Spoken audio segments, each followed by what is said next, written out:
ഇന്ന് തന്നെ ഡൗൺലോഡ് ചെയ്യൂ. കാണൂ നിങ്ങളുടെ ഫേവറേറ്റ് ഷോസ്. വേണ്ട അഷി, നീ വെറുതെ എടുത്തു ചാടി പ്രശ്നമൊന്നും ഉണ്ടാക്കണ്ട. ഇല്ല അപ്പച്ചി, എന്റെ ലൈഫ് തകർക്കാൻ അവസരം നോക്കി നടക്കുന്ന അവളെ വെറുതെ വിട്ട എനിക്ക് ഒരു സമാധാനം ഉണ്ടാവില്ല. ഇനി ഒരിക്കൽ കൂടി എന്നെ ഉപദ്രവിക്കാനാവാത്ത വിധം ഞാൻ അവളെ നശിപ്പിക്കും. എനിക്ക് മാത്രമല്ല കേട്ടോ, എനിക്കും. കല്യാണത്തിന് ഒരുക്കങ്ങളൊക്കെ എവിടം വരെയായി? ആ, എല്ലാം ഭംഗിയായിട്ട് നടക്കുന്നു. ഇനി ആഷിത എങ്ങോട്ട് വരേണ്ട താമസേ ഉള്ളൂ. ഇവിടെ ഒരാൾ അതിന് വരാൻ എപ്പോഴും റെഡിയായിട്ട് നിക്ക അല്ല ആഷി? ഒന്ന് പോ അപ്പച്ചി, കളിയാക്കാതെ.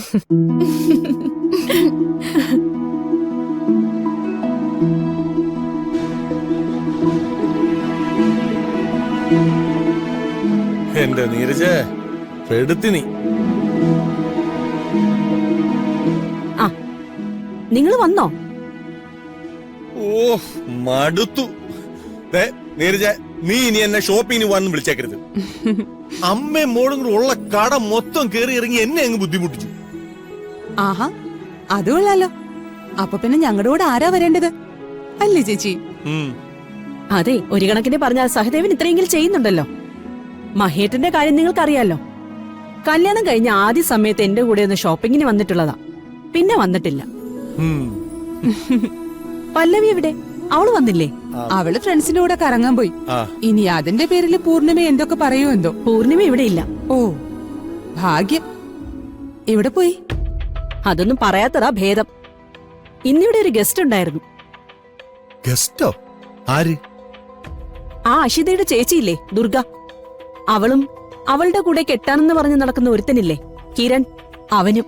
അവരെന്തിനാ വന്നത്? എനിക്കറിയില്ല. പൂർണിമ നിർബന്ധിച്ച് വിളിച്ചോണ്ട് വന്നത് എന്തോ ആണ്. അപ്പൊ കല്യാണത്തിന് മുമ്പ് തന്നെ ആ വീട്ടുകാർ ഇവിടെ ആണെങ്കിൽ കല്യാണം കഴിഞ്ഞു കഴിഞ്ഞാലത്തെ അവസ്ഥ എന്തുവാ? അത് തന്നെ ഞാൻ ആലോചിക്കുന്നത്. ആ നാശങ്ങൾ വന്നത് എനിക്ക് ഒട്ടും ഇഷ്ടപ്പെട്ടിട്ടില്ല. ഈ പൂർണിമയ്ക്ക് എന്തിന്റെ കേടാണെന്ന് എനിക്ക് മനസ്സിലാവാത്തത്. അഷിത എന്ന് പറയുന്നവളെ തന്നെ ഈ വീട്ടിൽ കേറ്റം കൊള്ളില്ല. പിന്നെ നമ്മുടെ പൃഥ്വി കല്യാണം കഴിക്കുന്നതാണല്ലോ എന്ന് കരുതി അത് ക്ഷമിക്കുവോ? അപ്പൊ ദേ ബന്ധുക്കളെയും കൂടി കൂട്ടിക്കൊണ്ടുവരുന്നു. അതെ, വരുന്നവർക്കും പോന്നവർക്കും കേറി ഇറങ്ങി നടക്കാൻ ഇത് സത്രമൊന്നുമല്ല. ഞാൻ എന്ത് ചെയ്യാനാ? എന്റെ വാക്കിനിവിടെ എന്തെങ്കിലും വിലയുണ്ടോ? അങ്ങനെ ഉണ്ടായിരുന്നെങ്കിൽ എന്റെ മോന്റെ കല്യാണ കാര്യത്തിൽ അഭിപ്രായം ചോദിക്കില്ലേ? എല്ലാവരും കൂടി രണ്ടെണ്ണത്തിനെ ഇരുത്തി ഊട്ടുന്ന കാഴ്ചയൊന്ന് കാണണമായിരുന്നു. നമ്മളിവിടെ ഇല്ലാതിരുന്ന നന്നായി, അല്ലേ സഹദേവേട്ടാ? അതെ, പക്ഷേ പൂർണിമയുടെ ഈ ഒരു പരിപാടി സംഭവിച്ചു കൊടുക്കാൻ പാടില്ല. ഇപ്പൊ ഇത് അനുഭവിച്ച നാളെ നമ്മൾ പുറത്താവുകയും ചെയ്യും. ആ തെണ്ടി കൂട്ടങ്ങൾ ഈ വീട്ടുകാരായിട്ട് മാറുകയും ചെയ്യും. അത് പാടില്ല. നീ വാ.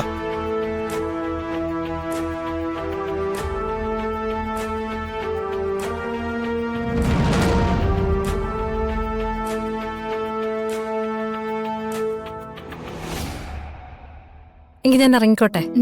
ശരി മുത്തശ്ശി. ശരി ശരി. പൂർണിമയെ പോലെ തിരക്കുള്ള ഒരാളെ തടഞ്ഞു നിർത്തുന്നത് ശരിയല്ലല്ലോ. അതെ അതെ, കോടികളുടെ ബിസിനസ് അല്ലേ പൂർണിമ നോക്കി നടത്തുന്നേ. അപ്പൊ പിന്നെ തിരക്കുണ്ടാവും. ഏതായാലും പൂർണിമയ്ക്കൊരു ഹെൽപ്പായിട്ട് അഷിത ഉടനെ അങ്ങ് എത്തുമല്ലോ. അത് ആന്റി പറഞ്ഞത് ശരിയാ. അഷിതയും കൂടി വന്നിട്ട് എല്ലാ ബിസിനസ്സും പൃഥ്വി അഷിതയെ ഏൽപ്പിച്ചിട്ട് ഒന്ന് സ്വസ്ഥാവണമെന്ന എന്റെ ആഗ്രഹം.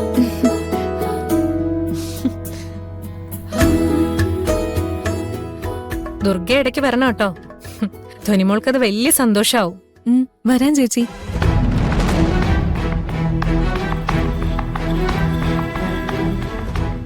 എല്ലാരോടുമായിട്ട് പറയാ, കല്യാണത്തിന്റെയോ അല്ലാതെയോ എന്തെങ്കിലും ആവശ്യമുണ്ടെങ്കിൽ മടിക്കാതെ എന്നോട് പറയണം. അതിപ്പോ ഞങ്ങള് പറയാതെ തന്നെ മോളെല്ലാം നോക്കിക്കണ്ട് ചെയ്യുന്നുണ്ടല്ലോ, അല്ലമ്മേ? അതെ അതെ, ഒരു കല്യാണ വീടായാൽ എന്തൊക്കെ തിരക്കുകൾ ഉണ്ടാകും. ഇവിടെ ഞങ്ങൾ ആരും ഒന്നും അറിയുന്നില്ല. പൃഥ്വിയുടെ കല്യാണം എന്റെ സ്വപ്ന. അവിടെ ഒരു കുറവും വരരുതെന്ന എന്റെ ആഗ്രഹം. എല്ലാം ഞങ്ങളുടെ അക്ഷിമോളുടെ ഭാഗ്യം.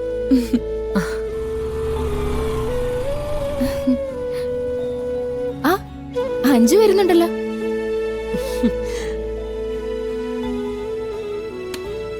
വാ. ആ ആ, ഇന്ദിര ടിവിയില് പൂർണിമ മാഡം അല്ലേ അത്?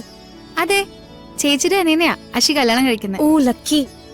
എനിക്ക് മാഡത്തെ ഒന്ന് പരിചയപ്പെടണമെന്നുണ്ട്. നീ ഒന്നും പരിചയപ്പെടുത്തിത്താ. അതിനെന്താ, വാ ചേച്ചി. ചേച്ചിയുടെ ഒരു ഫാനാ ഇവള്. ഓ ചേച്ചിനൊന്ന് പരിചയപ്പെടണമെന്ന്. ഹായ് ഹായ് എന്താ പേര്? ദേവിക. ആ ഓക്കെ. ഇവൾക്ക് ജേർണലിസം വളരെ ഇഷ്ടമായിരുന്നു. TV റിപ്പോർട്ടേഴ്സിനെ പോലെ സംസാരിക്കാനൊക്കെ അറിയാം. ഓ ഗ്രേറ്റ്. ഓ ഇനി അതൊന്നും പറഞ്ഞിട്ട് കാര്യമില്ല. ജേർണലിസത്തിന് പോവാൻ വീട്ടിൽ നിന്ന് സമ്മതിച്ചില്ല. കഴിവുണ്ടെങ്കിൽ ജോലി ചെയ്യാൻ ഡിഗ്രി വേണമെന്നൊന്നുമില്ല. ദേവികയ്ക്ക് അത്രയ്ക്ക് ഇഷ്ടമുണ്ടെങ്കിൽ ഇനിയും അവസരമുണ്ട്. ഇടയ്ക്ക് എന്നെ ഒന്ന് വിളിച്ചാൽ മതി, നമുക്ക് വേണ്ടത് ചെയ്യാം. ശരി. കോളടിച്ചല്ല. Thank you madam. എന്നാ ഞാൻ ഇറങ്ങിക്കോട്ടെ. ശരി.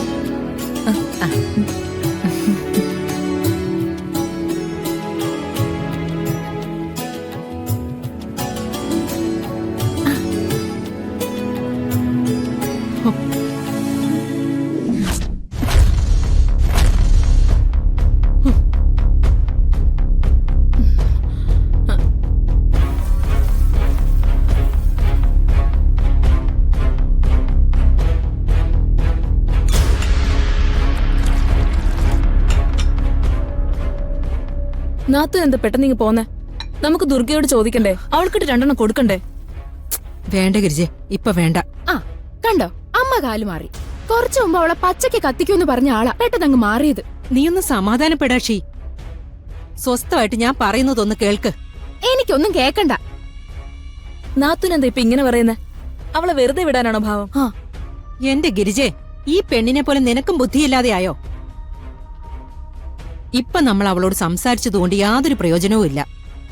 ധ്വനി പറഞ്ഞിട്ട് പൂർണിമ വന്ന് വിളിച്ചതുകൊണ്ട് അവള് പോയതെന്ന് പറഞ്ഞ് ഈസി ആയിട്ട് അവള് രക്ഷപ്പെടും. ചോദിക്കാൻ ചെന്ന നമ്മള് ദേവേട്ടന്റെ അമ്മയുടെ മുന്നിൽ കുറ്റക്കാരാവുകയും ചെയ്യും. അത് ശരിയാ, ഞാൻ അത്രയ്ക്ക് ചിന്തിച്ചില്ല. ചിന്തിക്കണം, എടുത്തുചാട്ടമല്ല, ബുദ്ധിയാണ് നമ്മൾ കാണിക്കേണ്ടത്. നമ്മളെ മോശക്കാരാക്കാനാണ് അമ്മയും ദേവേട്ടനും ഉൾപ്പെടെ എല്ലാവരും നോക്കിയിരിക്കുന്നത്. എന്ന് കരുതി അവളെ അങ്ങ് വെറുതെ വിടണമെന്നാണോ അമ്മ പറയുന്നേ? ആരെങ്കിലും കേക്കും. അങ്ങനെയാണോ ഞാൻ പറഞ്ഞത്?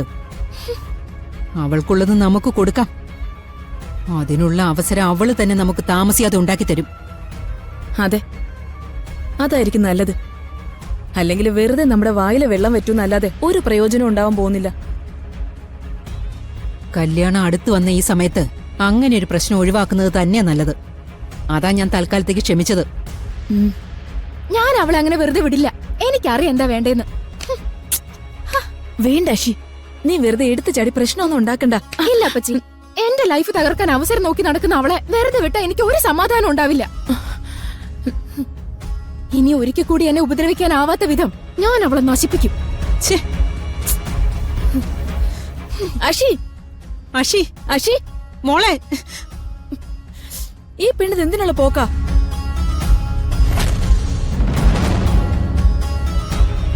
ദുർഗയ്ക്കെതിരെ അവൾ എന്തോ തീരുമാനിച്ചു വെച്ചിട്ടുണ്ട്, അതുറപ്പാ.